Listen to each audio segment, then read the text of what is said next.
East Roche. Not the Labor Party. This is my first time speaking in the 51st Parliament, and it grieves me to actually have to speak on this bill in the Committee of the Whole House, because it is a noxious piece of legislation, sir. I'll confine my comments to part one, as is required under standing orders for Committee of the Whole House, but I do want to have on the record that this is a distressing piece of legislation that is bad for New Zealand workers, and the National Government should be ashamed of themselves. This is not the legislation that we want in this country that will provide for harmonious workplace relationships.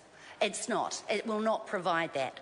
This is not the law that we need in place that will work hand in hand with our health and safety laws to keep workers safe. This legislation is not going to provide that. This is not the law that will increase productivity through good employment relationships between employers and employees. This legislation won't deliver that. And this is not the legislation that will encourage employers to be good, excellent employers to their workers. This legislation is not going to deliver that.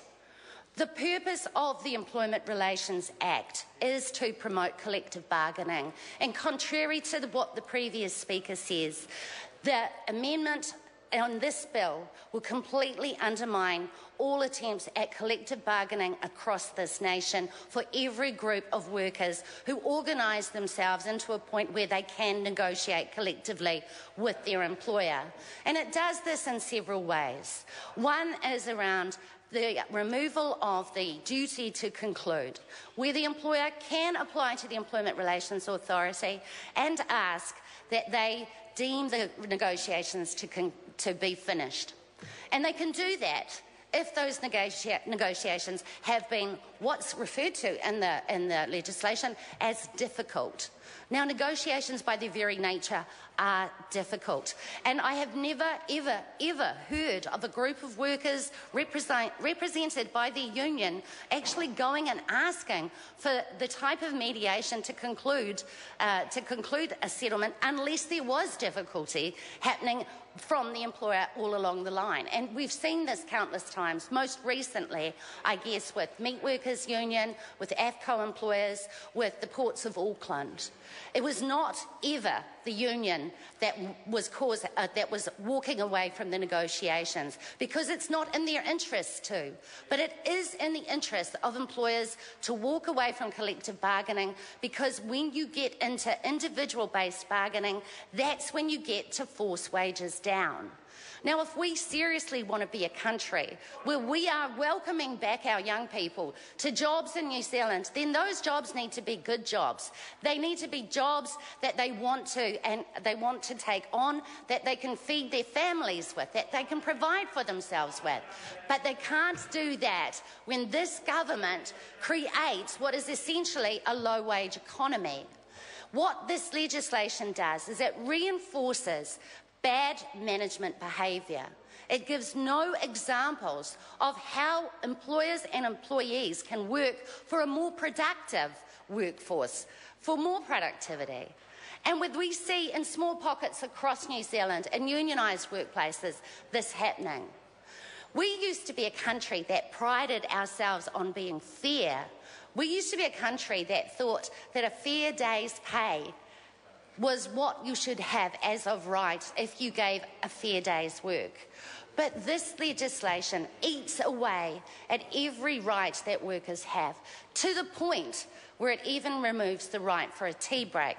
And I acknowledge Sue Moroney from the Labor Party for the work that she did do in ensuring that there was that right enshrined in this legislation before it's being amended. Because tea breaks, rest breaks, are essential for not only health and safety but also for a productive workforce. But we know that if we look at our shocking ACC injury rates, that people need to take their rest breaks so that they are fit for work. What we've seen over the last 12 months is 182,900 claims made for ACC work-related injuries. They happened at work. In areas like agriculture, but Mr Chair, Denise Mr. Roche. Chair, thank you. In areas like agriculture, like fishing, like forestry, there is a 1 in 4 chance of being injured at work. And we know from talking to those workers that fatigue is a huge impact on their ability to do their jobs. Each one of those industries also have situations where workers may be single operators, as was referred to by the Minister, but they need to take rest breaks more than ever in order to be able to minimise the risks that they deal with. Those work sites in farming, forestry and fisheries frequently isolated workplaces. Thus, frequently workplaces where they do not have union representations. And here's where we come to the crux of the matter, of what this legislation is all about. It is about breaking the unions and reducing the rights of workers to belong to unions.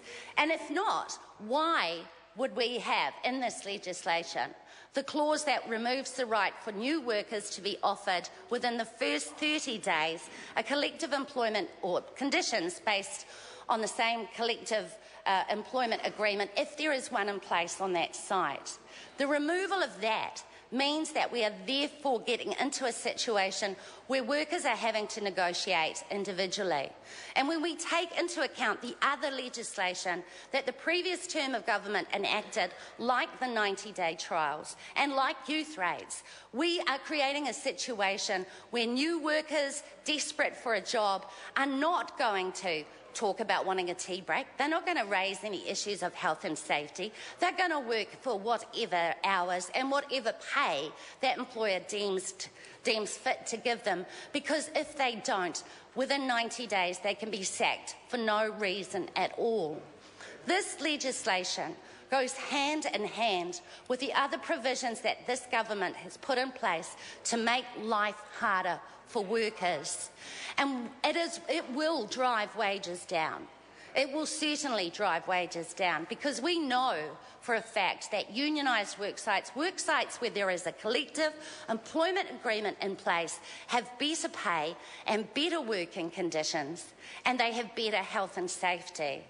Now, when we start to break down their ability to negotiate collectively through the removal of the duty to conclude, but also through the removal of the requirement for employers to participate in multi-employment collective agreements, then we're starting to break down bargaining to a point where individuals will be paid based on their individual ability to negotiate.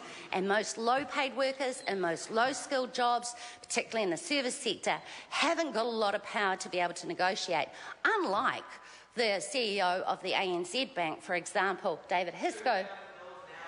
$2,000 an hour. It's $4.1 million a year is his income. And if you look at those top 50 CEOs, and the Herald did a study on this quite recently, the top 50 CEOs in New Zealand had on average a 4% pay increase over the last year, which is not the sort of increase that's being passed on to workers, I might add.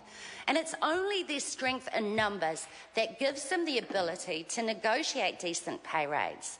Otherwise, there would be no point. If every employer was an excellent employer, if every employer invested in their workforce, invested in their workers, treated them well, then there wouldn't be an issue. But legislation is about protection.